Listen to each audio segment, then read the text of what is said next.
नमस्कार, मैं निशांत आर्या आज आपके साथ प्रस्तुत हूँ एक नए टिप्स के साथ कि कैसे करें बीपीएससी की तैयारी। आज हमारे साथ हैं डॉक्टर अजय कुमार झा, जिन्होंने 53वीं से लेकर 55वीं तक में संयुक्त बीपीएससी परीक्षा में सफलता हासिल किया है। इन्हें पूरे बिहार में 71वां रैंक हासिल हुआ और अभी ये सब रजिस्ट्रार के पद पे हैं। तो आइए हम इनसे जानते हैं कि कैसे करें बीपीएससी की तैयारी। सर, सबसे पहले आपका बहुत बहुत स्वागत है हमारे इस कार्यक्रम में। नमस्कार, बहुत बहुत स्वागत है। सर, सबसे पहले तो आपको ढेर सारी शुभकामनाएं कि आपने बीपीएससी क्वालिफाई करके आज इतने अच्छे रैंक पे हैं। हम जानना चाहेंगे सर कि आपकी सफलता का जो मूल मंत्र क्या है।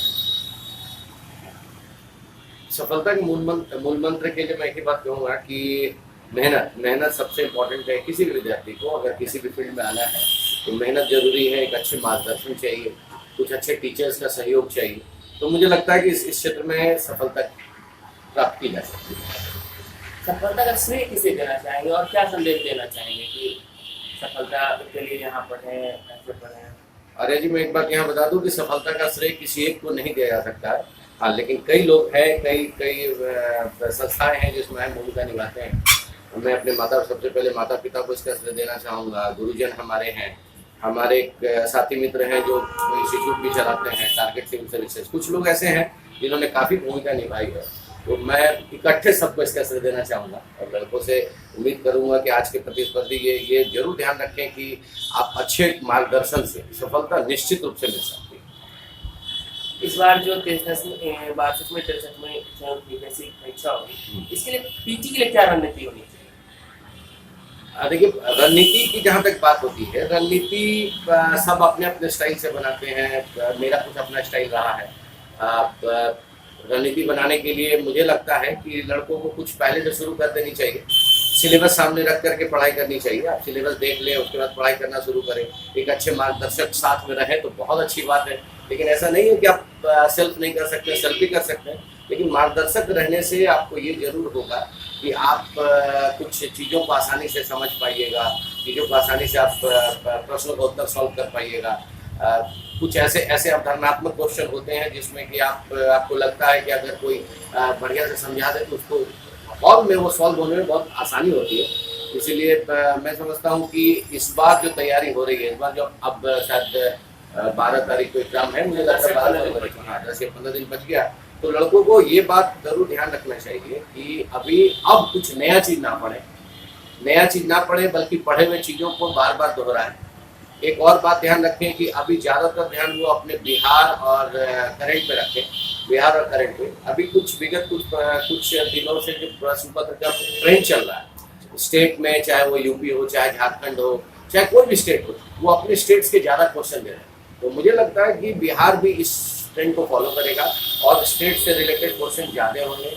आप किसी भी इंस्टीट्यूट में गए हो या किसी भी बात आपने यूज़ किया हो तो प्रश्न पत्र को देखें। आप उसी प्रश्न पत्र को बार बार दोहरा के बनाएं। फिर से कम से कम बिहार से रिलेटेड जितने क्वेश्चन हो, करंट जितने हैं, उसको कम से कम गलती करेंगे तो सफल होने की संभावना ज़्यादा है। क्योंकि सर आप लंबे समय से शिक्षण छात्र को मार्गदर्शन भी देते आ रहे हैं, तो ऐसे में अगर परीक्षा हॉल में कोई एग्जाम में कठिन सवाल आ जाए तो उसका तत्काल कैसे समाधान किया जा सकता है। देखिए, अभी तो जैसे मैंने कहा कि ये मैन टू मैन वैरी करता है। अगर हर व्यक्ति उसको अलग अलग ढंग से रिएक्ट करता है तो मैं अपने अनुभव इस पे शेयर करना चाहूँगा कि अगर आपको भारी प्रश्न आ रहा है या आपको लग रहा है कि वो भारी है, तो सबसे पहले तो आप ये टाइम मैनेजमेंट जरूर कर लें कि अगर जो भी क्वेश्चन आपको 1 मिनट से ज़्यादा लगता है तो उसको वो अलग समय, आप उसको उस समय सॉल्व ना करें। आप पहले उस समय छोड़ दें। आप उसको कोई चिन्ह लगा के छोड़ दें कि जब समय मिलेगा तब इस पे ध्यान रखेंगे, तब इस पे ध्यान देंगे। क्योंकि ऐसा हो सकता है कि आपको शुरू में कुछ भारी क्वेश्चन मिले और बाद में बहुत आसान हो। तो अगर आप उस पर ही समय लगा देंगे तो निश्चित रूप से पीछे वाले आसान क्वेश्चन छूट जाएंगे। तो मेरा अनुभव ये कहता है कि आप पहले उन प्रश्नों को जरूर बना लें जो आसान हो, जो आपको लगता है कि आपके रीच में हो। आप 150 क्वेश्चन तक पहुंच जाएं या जितने क्वेश्चन है अंतिम तक पहुंच जाएं और उन क्वेश्चनों को टिक लगा लें, जिसको बाद में हम लोग मिल करके या आप अपने समझ से बढ़िया से समय दे करके सॉल्व कर सकते हैं।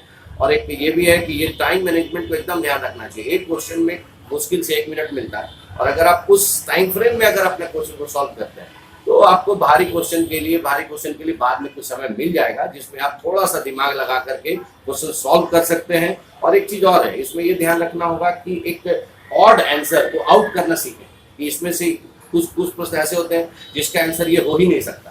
अगर आप ऐसे करके आउट करके सीख जाइएगा कि ये क्वेश्चन इस प्रश्न का उत्तर ऐसा नहीं हो सकता, ये नहीं हो सकता, तो संभवतः आप सही उत्तर तक पहुंच सकते हैं। कल अमरजीत सर से बात हो रही थी तो उन्होंने बताया कि प्रश्न के साथ साथ विकल्प पढ़ना भी जरूरी है, क्योंकि कई बार ऐसा होता है कि विकल्प नहीं आता होता है, क्योंकि एग्जाम में तो 12 फरवरी को एग्जाम है, 10 से 15 दिन बाकी रह गया। तो ऐसे समय में स्टूडेंट को टाइम मैनेजमेंट सीखने के लिए क्या करना चाहिए, टाइम मैनेजमेंट के लिए क्या बनाना चाहिए, क्या पढ़ना चाहिए? नहीं, टाइम मैनेजमेंट का एकमात्र है कि आप उस माहौल को अपने घर पे, अपने इंस्टीट्यूट में उस माहौल को दोहराएं। जितना क्वेश्चन है उस क्वेश्चन को आप एक क्वेश्चन सेट की तरह अपने पास रखें, उसी टाइम फ्रेम में बनाएं, उसी टाइम फ्रेम में देखें आप कहाँ कहाँ फंस रहे हैं, कितना समय आपको लग रहा है, किस क्वेश्चन पे लग रहा है। जिसमें ज़्यादा समय लग रहा है उसको बार बार प्रैक्टिस करके उसको कम से कम करने की कोशिश करें। और अगर समय के अंदर आपका बनना शुरू हो जाता है तो मुझे पूरा विश्वास है कि अगर आप घर पे या अपने इंस्टीट्यूट में समय के अंदर टाइम फ्रेम में बनाना शुरू करते हैं तो निश्चित रूप से हॉल में उसका फायदा मिलता है और आप उससे बेटर टाइम वहाँ पर परफॉर्म कर सकते हैं। एग्जाम हॉल में से जब प्रश्न आता है तो कुछ प्रश्न ऐसा होता है जो काफी कंफ्यूजिंग होता है, और सबसे ज्यादा समय लेने वाला प्रश्न किस टाइप का, किस सब्जेक्ट से होता है?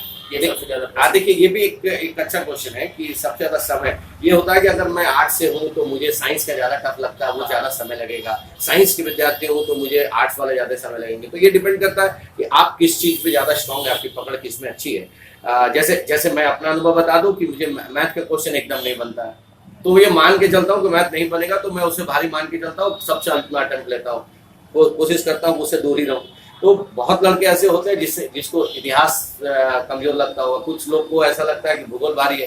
तो मैं चाहता हूँ कि आप अपने वीक पॉइंट को खुद से पकड़ के रखें कि आपका वीक पॉइंट क्या है, कमजोर क्या है, और अगर उस पर आप ध्यान रखेंगे तो हॉल में आप थोड़ा सजग होकर बनाएंगे। मुझे लगता है कि हर प्रश्न में 2-4 ऐसे होते हैं या हर सब्जेक्ट में 2-4 ऐसे होते हैं जो भारी होते हैं और 2-4 ऐसे होते हैं जो सबसे बनता है। तो आप कोशिश ये करेंगे कि आपका स्ट्रॉन्ग पॉइंट क्या है, पहले उसको हिट करें, आप उसको पहले बनाना शुरू करें। उसके बाद जो वीक पॉइंट बनेगा वो भी अगर आप उसमें तार्किक और आप अपने सही ढंग से सोचना शुरू कीजिएगा तो वो भी क्वेश्चन बनता ही। तो यानी सर बिना मैथ का भी पीटी क्वालिफाई निश्चित रूप से, मैं एकदम निश्चित रूप बिना मैथ का भी क्वालिफाई किया जा सकता है, बजाते कि आप 140 क्वेश्चन जो दूसरे होंगे उसको स्ट्रॉन्ग बना ले, उसको बढ़िया बना। जब सर आप तैयारी कर रहे होंगे तो आपने भी तरह तरह के बुक, मैगजीन्स, पेपर, अध्ययन सामग्री के लिए बहुत कुछ यूज किया होगा, तो आपको क्या सलाह देना चाहेंगे कि अब किस बार क्या पढ़ना चाहिए, कौन सा बुक ऑथेंटिक है? देखिए, आज के कंपटीशन के युग में अध्ययन सामग्री की कमी नहीं है। सबसे बड़ी बात है कि आपको एक ही सब्जेक्ट पे कई सारे अध्ययन सामग्री मिल जाएंगे। आप ये बात ध्यान रखें कि आपको कौन सा किताब ऐसा है जो आपको फ्रूटफुल लगेगा, आप उससे लाभ उठा सकते हैं। मार्केट में आप जाने के बाद आपको एक से एक टॉपिक पे कई सारी किताबें मिल जाती हैं, आप किसी एक टॉपिक जो आपका अच्छा है और आपको जो अच्छी लगे आप वो किताब पढ़ें। कई सारे इंस्टीट्यूट के मटेरियल उपलब्ध हैं, आप उसको फॉलो कर सकते हैं, आप उसको फॉलो करिए, क्योंकि लगभग आप देखिएगा तो सारे इंस्टीट्यूट्स के नोट्स हो चाहे बुक्स हो, वो एक जैसे चीज़ें लिखी होती हैं। आप किसी एक को फॉलो करें। मेरी राय ये है कि आप एक को फॉलो करें, बार बार पढ़ें, ना कि 10 को पढ़ें, एक बार पढ़ें। आप अच्छी बात ये होगी कि आप एक को 10 बार पढ़ें, ना कि 10 को एक बार पढ़ें, यानी कि बार बार पढ़ना चाहिए, वो आपके लिए ज़्यादा। और जब एग्जाम में कि 10 दिन बच गया है, 10-12 दिन बच गया है, तो क्या पढ़ना चाहिए ऐसे समय में? कौन सा बुक, अभी अगर कोई नया बुक लेना चाहे या प्रैक्टिस सेट के लिए बुक लेना चाहे तो कौन सा बुक लेना है? लेकिन फिर मैं थोड़ा अब नया बुक लेने के खिलाफ में हूँ कि अब नया बुक नहीं, आपके पास जो पुरानी किताबें हैं या जो आपकी किताबें, आप उसी पे विश्वास कायम रखें, उसी पे विश्वास रखें और उसको बार बार रिपीट करें, उसको पढ़ी हुई चीज़ को फिर से। अब नई चीज़ नहीं पढ़नी चाहिए। करंट में किसी किताब को आप पढ़ सकते हैं, मार्केट में बहुत सारी किताबें उपलब्ध है। अभी समसामयिकी और बिहार पे पूरा कंसंट्रेट करें। निश्चित रूप से आप 110-120 क्वेश्चन सॉल्व कर सकते हैं, जो पीटी के लिए इस बार मुझे लगता है कि करने ही होंगे। जब सर आप एग्जाम दिए होंगे और इस बार जो एग्जाम हो रहा है, दोनों के परीक्षा स्वरूप में क्या डिफरेंट आया है? देखिए, विगत कुछ दिनों से बीपीएससी अपना कई चीज़ों को बदल रहा है। बीपीएससी में कई चीज़ें बदल रही हैं, जैसे कि लोगों को पता होगा या विद्यार्थियों को पता होगा कि मेन का पूरा स्वरूप बदल गया। हालांकि ये पहली बार होगा कि इस नए स्वरूप से परीक्षा होगी। पीटी के स्वरूप में बहुत परिवर्तन नहीं हुआ है, ये मैं कह सकता हूँ बहुत परिवर्तन नहीं हुआ। तो प्रश्नों के पैटर्न कुछ बदले जरूर हैं, कभी हिस्ट्री से ज़्यादा होते हैं, कभी साइंस से ज़्यादा होते हैं, लेकिन ये कहा जाए कि पीटी के स्वरूप में बहुत परिवर्तन नहीं हुआ, प्रश्नों के स्वरूप में परिवर्तन नहीं हुआ।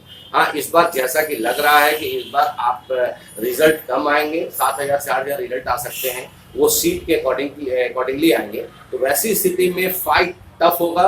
इसीलिए मेरी राय है कि लड़के बेहतरीन ढंग से एकदम ठंडे दिमाग से क्वेश्चन को सॉल्व करें कि इस बार फाइट टफ होने वाला है।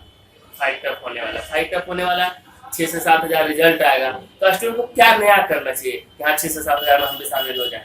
मैं एक एक्सपीरियंस से आपको ये बताना चाहूंगा कि आप गलती कम से कम करें। एक हमेशा ध्यान रखें, आप एक बात हमेशा ध्यान रखना चाहिए कि कुछ प्रश्न ऐसे होते हैं जो सारे लड़के सॉल्व कर सकते हैं, जो पढ़ रहे हैं, जो तैयारी कर रहे हैं, सारे लड़के सॉल्व कर सकते हैं। लेकिन उसमें कुछ, जिसको मैं अपने शब्दों में सिली मिस्टेक कहता हूँ, वो सिली मिस्टेक अगर होता है तो वो बहुत भारी पड़ेगा बाद के एग्जाम में।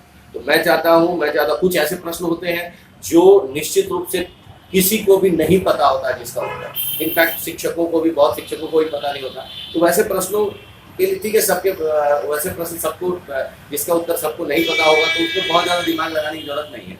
लेकिन जो प्रश्न सबको पता है उसमें आप गलती ना करें। अगर आप एक भी गलती करेंगे तो निश्चित रूप से आपको अंतिम आपको दिक्कत होगी। सर, परीक्षा के तैयारी के बाद एक टर्निंग पॉइंट होता है कि नहीं, यहाँ से बूम कर जाता है दिमाग और काफी ज्यादा लोग मोटिवेट हो जाते हैं। तो आपकी लाइफ में क्या टर्निंग पॉइंट रहा था? देखिए, टर्निंग पॉइंट नहीं, एक जूझने की प्रवृत्ति मैं शुरू से रहा हूँ कि मैं, जैसा कि आपको पता है कि मैं टीचिंग लाइन से ही जुड़ा रहा। मैंने पढ़ाने का काम किया, बहुत दिनों तक पढ़ाने का, और लड़कों ने ही मुझसे जोश दिलवा दिया कि सर एक बार आप बीपीएससी भी दिए। मैं इससे पहले बताऊँ, मैंने यूपीएससी 3 इंटरव्यू दे चुका। तो फाइनल नहीं होने के बाद थोड़ा मायूस तो था और बीपीएससी देना नहीं चाह रहा था। मेरी अपनी इच्छा थी कि टीचिंग लाइन में बहुत मैं खुश था, मैं पढ़ा रहा था। लेकिन लड़कों ने ही जोश दिलाया कि सर एक बार आप बीपीएससी भी दे रहे हैं, देखते हैं क्या होता है। लड़कों के जोश में पता नहीं एक नया सिरा से जोश आया, फिर मैं भी एग्जाम में बैठ गया और सफल हो गया।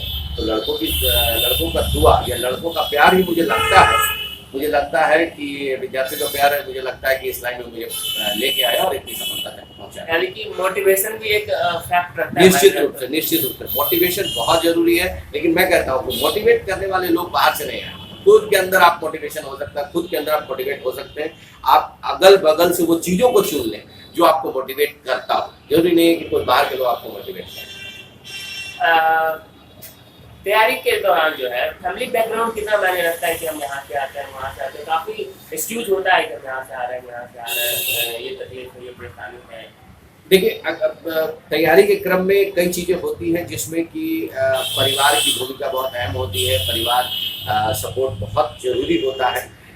मैं अपने केस में तो कहूँगा कि हाँ, परिवार बहुत सपोर्टिव रहे हैं। हालांकि पिताजी की मृत्यु बहुत पहले हो चुकी थी, लेकिन फिर भी मेरे परिवार बहुत सपोर्टिव रहे। मैं जानता हूँ कि बिना परिवार के सपोर्ट के इस क्षेत्र में आगे बढ़ पाना बहुत दिक्कत होती है। लेकिन ये मैं साथ साथ ये भी कहूँगा कि शहर या ग्रामीण क्षेत्र कुछ भी हो, आपको आज की स्थिति में, आज कंडीशन ऐसा है कि आप जहाँ कहीं भी हो आपको उपलब्ध है, चीज़ें उपलब्ध हैं। अगर आप चाहते हैं तो आप अपने घर पे रह के, गाँव में रह के भी तैयारी कर सकते हैं। हाँ, फैमिली सपोर्ट चाहिए। अगर ऐसा रहने पे विद्यार्थी खुद बड़ा मोटिवेट रहता है और आगे कुछ करने की तमन्ना से वो आगे बढ़ता है, तो निश्चित रूप से उसको सहयोग। जब सर आप तैयारी कर रहे थे तो भाषा बैरियर था क्या? हिंदी मीडियम, इंग्लिश मीडियम, तो भाषा बैरियर के रूप में आया था? देखिए, बैरियर के रूप में ऐसा कोई बाधा के रूप में मेरे सामने नहीं आया, लेकिन एक मन में जरूर बैठा हुआ था कि शायद अंग्रेजी माध्यम वालों के लिए कुछ सॉफ्ट कॉर्नर होता है टीचर्स में या कॉपी चेक करने वालों में। लेकिन अब मैं इस मुकाम पे पहुंच के ये लगता है कि नहीं, ऐसा संभव नहीं है, ऐसा होता नहीं है। वो चीज़ों को मैंने अब पीछे कर दिया कि नहीं, इस तरह से अब संभव नहीं है। हिंदी हो चाहे अंग्रेजी हो, चीज़ें ये होनी चाहिए कि आप अपने उत्तर को किस भाषा में बेहतरीन ढंग से प्रेजेंट कर पाते हैं, बेहतरीन ढंग से लिख सकते हैं, निश्चित रूप से मार्क्स आएगा। और मैंने पिछले साल या इससे पहले साल में बहुत सारे सब्जेक्ट के मार्क्स देखे, टॉपर्स के मार्क्स देखे, तो उसमें मिली जुली थी। कुछ लड़के अंग्रेजी में लिखने वाले थे, कुछ हिंदी में लिखने वाले थे। इसलिए ये कहना कि अंग्रेजी माध्यम वाले ज़्यादा मार्क्स लाते हैं या हिंदी वाले नहीं लाते हैं, ये मुझे अब लगता है कि ठीक नहीं। आपने सर हिंदी मीडियम में? मैंने हिंदी कि कहा जा सकता है कि भाषा पर बैरियर नहीं, क्योंकि आपने हिंदी मीडियम में 71 रैंक लाया तो कोई बैरियर नहीं। आपने अपना ढेर सारा साझा किया। आप क्या संदेश देना चाहेंगे? अपनी तरफ से छात्रों को क्या संदेश देना चाहेंगे? मैं लोगों विद्यार्थियों को यही संदेश देना चाहता हूँ कि बस मेहनत करो, ऊपर वाले पे भरोसा करो, परिवार का सहयोग लो और निश्चित रूप से सफलता आपके हाथ। धन्यवाद सर। आपने अभी अजय कुमार झा सर से जाना कि कैसे सफलता हासिल किया जाए, तो आशा रखते हैं कि इनका अनुभव आपके काम आएगा। आप हमसे आगे भी जुड़ सकते हैं। हमारे यूट्यूब चैनल को सब्सक्राइब कीजिए या फेसबुक पेज पर लाइक कीजिए। इसके लिए सिर्फ आपको लिखना होगा लाइव सिटी, और आपको ढेर सारी शुभकामना। आप यूपीएससी क्वालिफाई करें।